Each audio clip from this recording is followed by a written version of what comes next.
Today is a special day, rich in the dynamic history of our beloved nation. Today is an opportunity to celebrate our journey, who we are, and what defines us as a nation. This year's theme, The Journey Continues, provides an appropriate context for reflection on the journey thus far and perhaps redefine our purpose as St. Lucians and an independent nation in the context of an ever more complex and volatile global environment. I'm really not here to sadden you with statistics and social ills that young people face. I think this is an opportunity to celebrate the outstanding work of young St. Lucians. Young St. Lucians, put your hands together for yourselves. You have done well. Young people have made a significant contribution to the quest for independence, and over the years, despite the numerous challenges, the majority of us continue to make invaluable contributions to the development of St. Lucia. We have made an impact on every aspect of national building, nation building. We have cultivated leaders, excellent intellectuals, professionals, sportsmen and women, and artists. Most recently, we have cultivated incredible talents to be proud of, like Afan Alain and Daniel Dubois, the masterminds behind our theme song, I Am West Indian.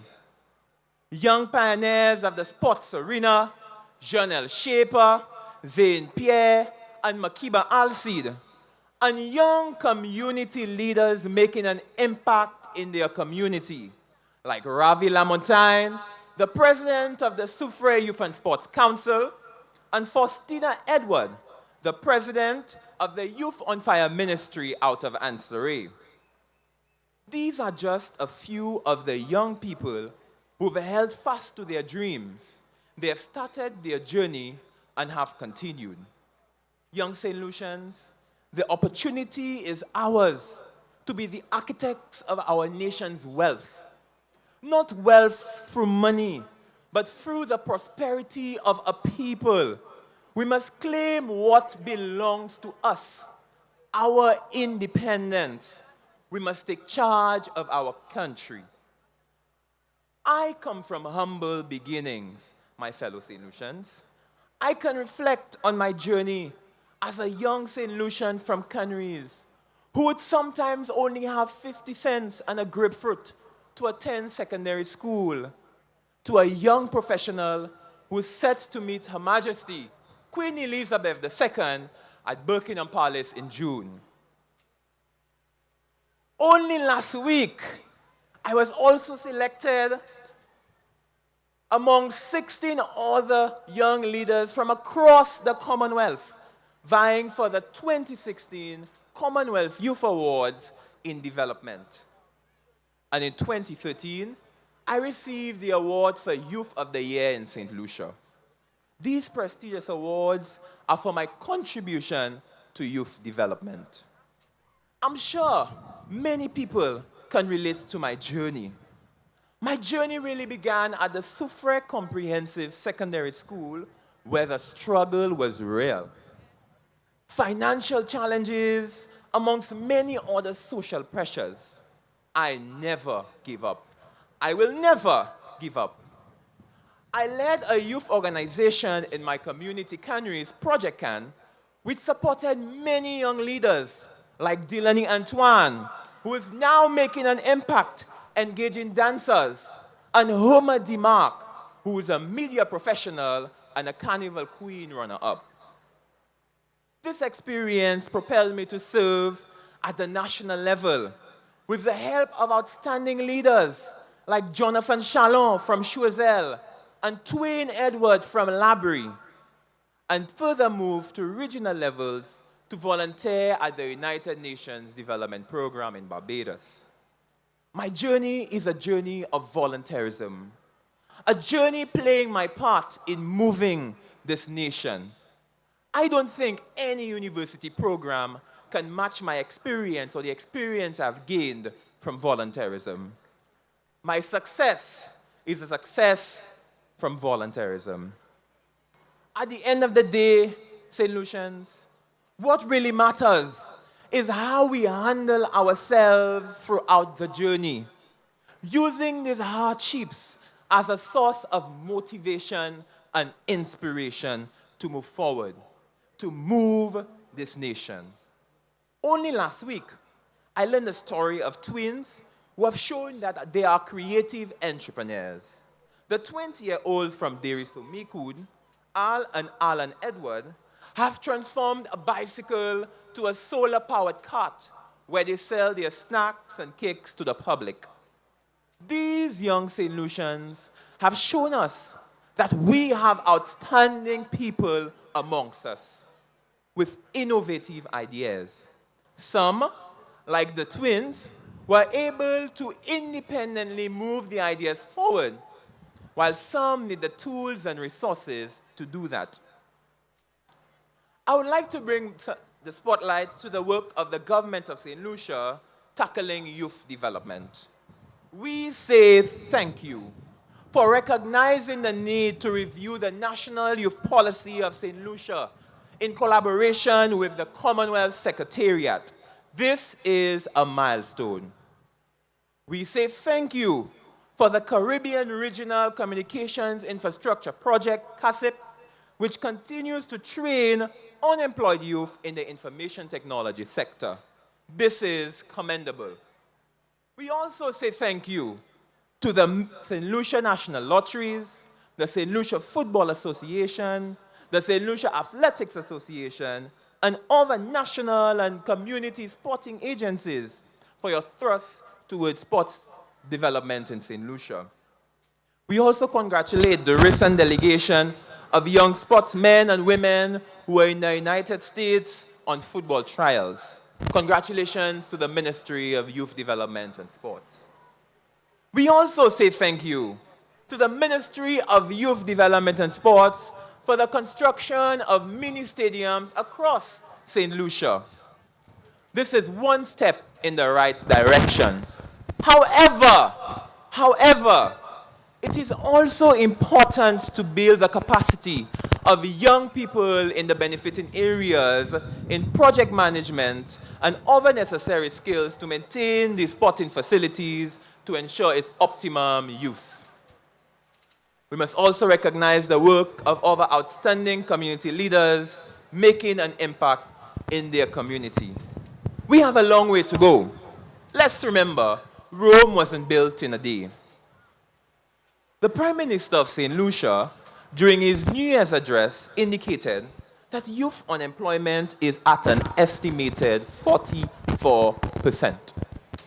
This is alarming. This means that 1 out of every 3 St. Lucian youth is unemployed. This can prove to be disastrous. As a matter of urgency, we need to begin actively mainstreaming technical vocational training across our curriculum. This has been a trending topic for years, maybe even a mantra. But we need to see this come to life. We need to aggressively begin equipping more plumbers, software developers, chefs, filmmakers, photographers, and farmers with the needed skills to tackle or solve the issues around them. As we continue to advocate for St. Lucia to be top of the list in doing business, we also need to begin as young St. Lucians advocating for St. Lucia to be one of the most youth-friendly nations in the Caribbean region. We need to make St. Lucia attractive for youth. Our ministers, our policymakers, leaders of non-government organizations, youth development workers, we need to begin mapping a comprehensive strategy to make St. Lucia a youth friendly nation. This concept will provide a framework for us to target or tackle certain situations like youth health, youth inclusion, youth economic empowerment, and positive youth development. You see, if the government of St. Lucia cannot provide these jobs, they need to begin equipping us with the resources and tools to create those jobs as young professionals. They need to create the enabling environment to make it easier to access funding. What about a mobile app which would allow us to access information about creating our own business or even accessing youth development opportunities? There is also a need to diversify educational opportunities for the average St. Lucian. On Friday, the St. Lucia National Youth Council launched the Mario Michel NYC Education Fund in collaboration with the Ministry of Education. The fund will provide underprivileged high academic achievers the opportunity to further their education and attain a holistic education. 2 individuals from the community of Roseau and Marchand benefited from that fund. Recipients of the award will also benefit from leadership initiatives to continue the amazing work in their community. We are making an appeal to the government of St. Lucia to increase the number of bursaries to that fund from 2 to 7 in September. Young St. Lucians, in the next couple of months, if they haven't, the politicians will be asking you to join their journey. They will be coming because they know your vote counts. This is an opportunity to make your vote count. We young people have not benefited adequately relative to our investment in electoral politics. The time has come for us young people to take a more conscious approach to our participation in the process.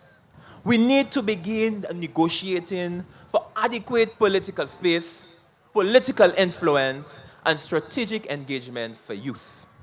We need to move smarter. We need to pay attention and analyze what is offered by these politicians, what is realistic, politicians' history, and then use our vote carefully. Make your vote count.